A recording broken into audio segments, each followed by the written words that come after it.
Hola, ¿qué tal? Les damos la bienvenida a La Sombra del Flamingo, narraciones de cuentos extraordinarios y clásicos de la literatura universal para todos los oídos. Como les había comentado en el primer capítulo de la segunda temporada, el día de hoy les vamos a presentar La Odisea.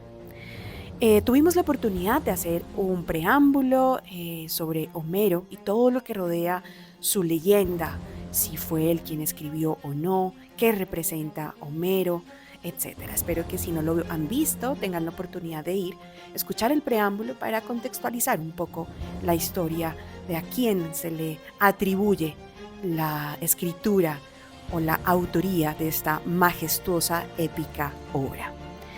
Más allá de cualquier disputa historicista, la Ilíada y la Odisea, únicos poemas conservados entre los tantos que se suponen creados por Homero, se sitúan en el nivel más alto de la expresión épica humana, profundamente emparentados con el mito y enraizados en una sociedad altamente humanista, respetuosa del individuo y de su excelencia. Las dos obras se consideran sin lugar a dudas verdaderas descripciones simbólicas de su tiempo, en las que el heroísmo, virtud propia de la nobleza, nos habla de un universo humano extremado y poderoso, que finalmente estas dos obras derivan una forma de concebir la lengua, la literatura y la historia humana en su totalidad, que aún hasta nuestros días, tan distintas a las del alma de lo homérico, configuran un espíritu colectivo, un modelo de belleza social o, por lo menos, la posibilidad de concebir un mundo profundamente sagrado y majestuoso. Espero que sea de su total agrado y sin más preámbulo vamos con la narración de La Odisea, el resumen realizado por Rafael Méndez Bernal para 101 Clásicos de la Literatura Universal. Muchísimas gracias, un abrazo enorme para todas las personas que nos escuchan. Gracias por compartir, por darle like y darle vida a estos maravillosos clásicos de nuestra literatura. Mil felicidades. Una vez concluida la penosa guerra de Troya, los vencedores cargando consigo los tesoros arrebatados, abandonan las ruinas de la ciudad y se hacen a la mar. Al frente de su tropa de naves, cada cual acaricia el deseo de regresar pronto a su patria para gozar de los suyos el merecido solaz de la victoria. Y todos ellos consiguen su aspiración, menos Odiseo, Ulises, rey de Ítaca, quien luego de 20 años de incesante vagabundeo y penosas vicisitudes, se encuentra varado en la isla de Ogygia, retenido por la hermosa diosa Calipso.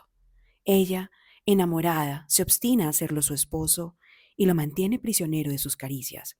Pero los dioses, reunidos en asamblea, consideran que ha llegado la hora de que Odiseo regrese a su patria, aunque Poseidón, el pavoroso dios del mar, se encuentre hondamente enemistado con el héroe. Palas Atenea toma las providencias necesarias.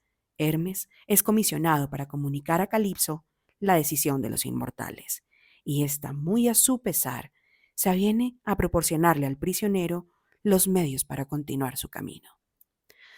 Atenea se presenta en el palacio de Odiseo en Ítaca e incita a Telemaco, hijo de Odiseo, para que expulse de la casa real a los príncipes pretendientes de Penélope, su madre, y que se embarque en búsqueda de su padre perdido.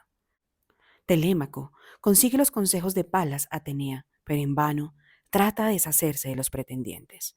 Estos se niegan a proporcionarle una nave y se burlan de su anhelo de buscar a Ulises.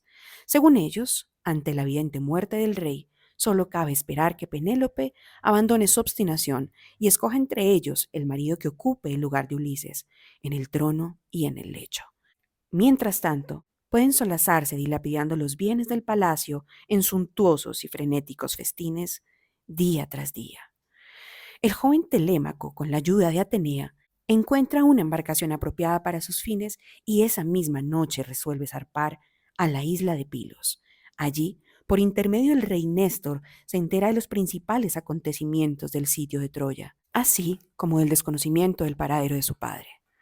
Sin embargo, el anfitrión indica que seguramente Menelao, en la ceremonia, sí puede informarle acerca de la suerte de Ulises.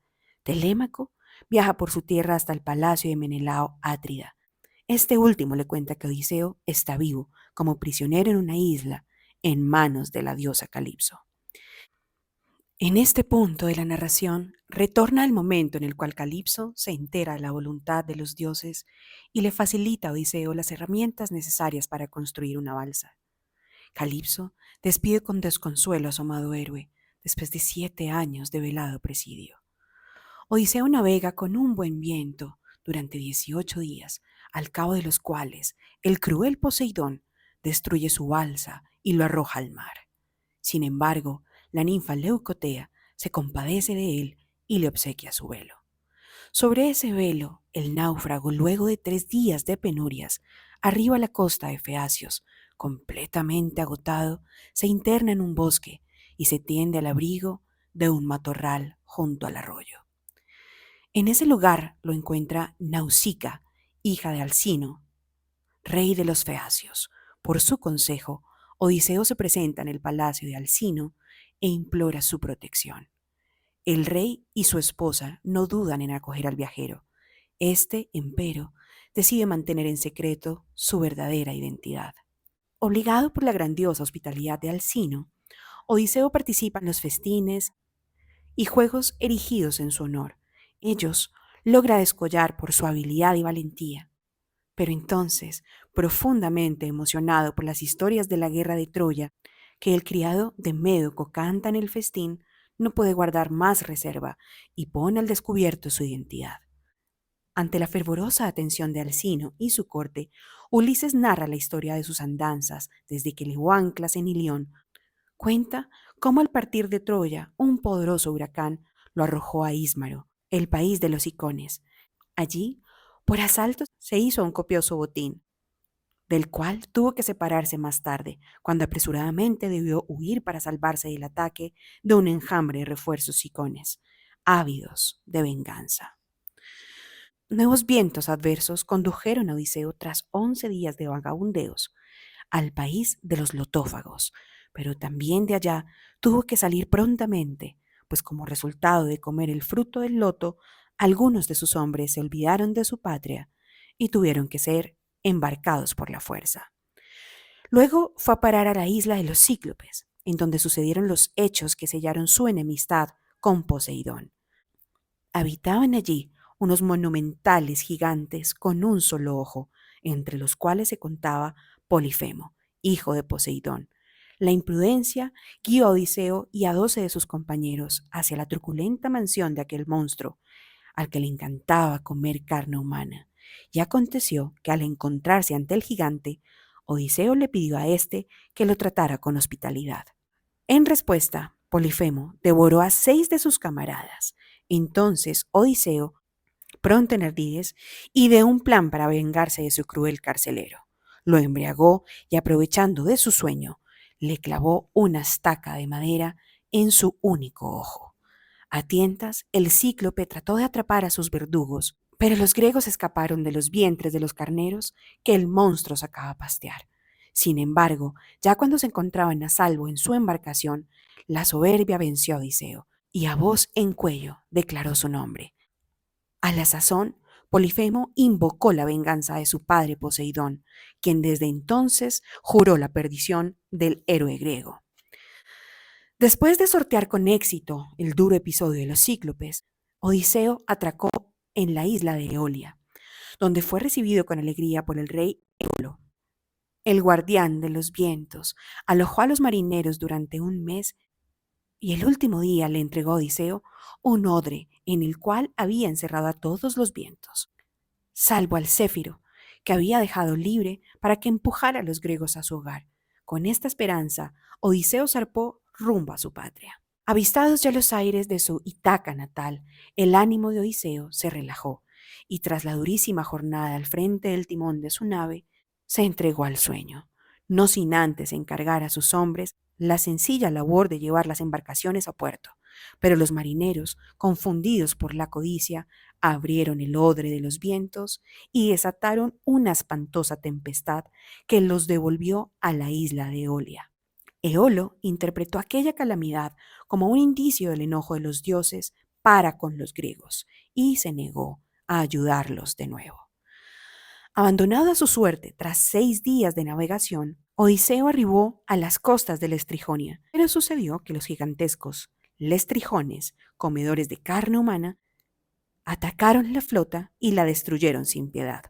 Únicamente se salvó la nave de Odiseo gracias a su oportuna decisión. Así, con un reducido número de marineros, Odiseo llegó a la isla de Ea, donde habitaba la hermosísima Circe, célebre por su belleza y por su habilidad en las artes de la hechicería, con la que transformaba en animales a todos aquellos que se acercaban a su vera.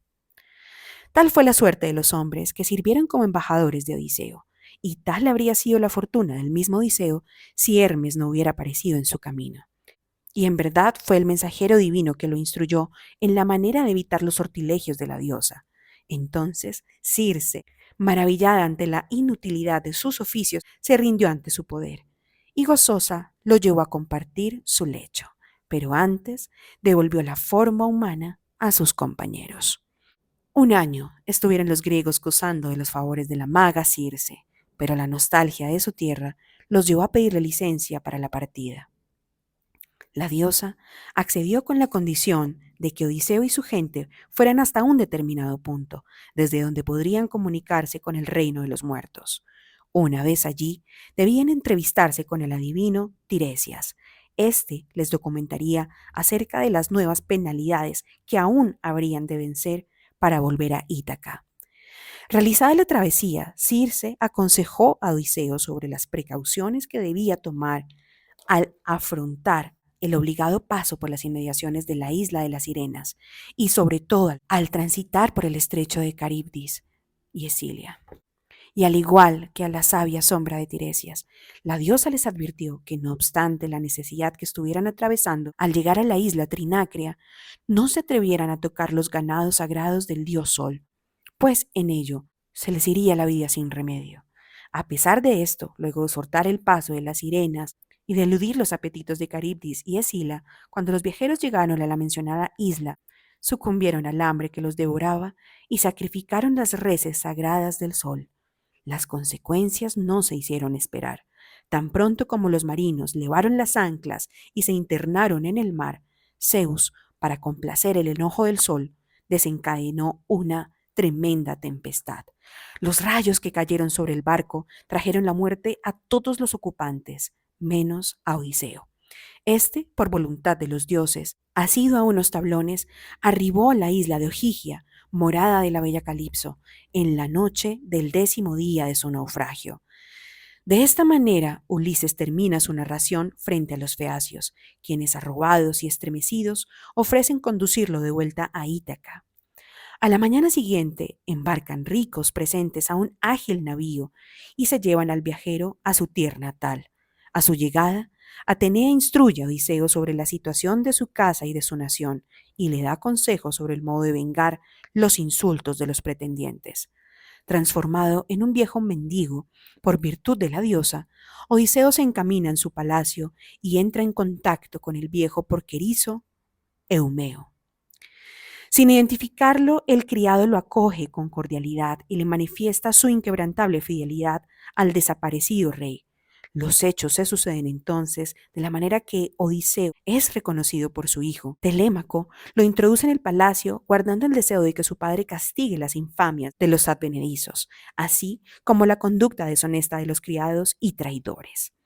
Al día siguiente, Penélope, quien durante la ausencia de Odiseo ha urdido todo tipo de tretas con el ánimo de retrasar el momento en que le fuera forzoso escoger un segundo marido, es iluminada por Atenea y comunica en el banquete de los pretendientes su decisión de casarse de nuevo. Ella desposaría a aquel que pudiera tensar el arco de su amado Ulises y fuera capaz de hacer pasar una flecha a través de los anillos de 12 hachas colocadas en línea recta con los mangos clavados en una zanja. Todos los pretendientes fallan. Entonces Ulises, aún bajo la forma de mendigo, pide por mediación de Telémaco la gracia de tensar el arco, esperando solo armas y vestidos como recompensa. Pese a los insultos y burlas generalizadas, su petición es concedida. El viejo limosnero logra la hazaña y en ese momento se transforma ante los ojos horrorizados e incrédulos de los pretendientes en el poderoso Odiseo. El héroe, ayudado por Telémaco y Eumeo, siembra por doquier la muerte y la venganza.